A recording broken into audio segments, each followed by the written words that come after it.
Profil Ronnie Dozer, komedian ekstravaganza yang meninggal dunia. Dulu pernah part-time jadi sopir taksi.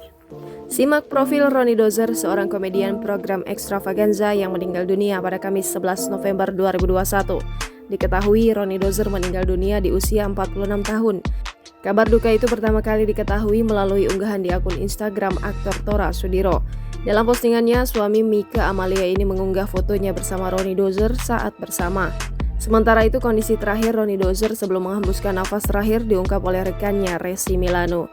Resi Milano mengatakan masih sempat berkomunikasi dengan Ronnie Dozer. Dalam kesempatan itu, Resi menceritakan napas Ronnie sudah mulai terengah-engah lantaran kolesterolnya naik.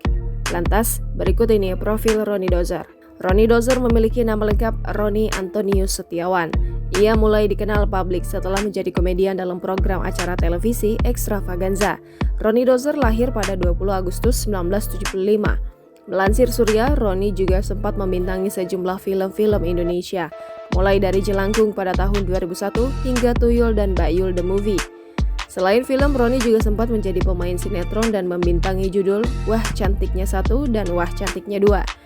Tidak berhenti di situ, ia pun kembali membintangi sinetron Abu Nawas dan Paman Jin hingga Detektif Cinta.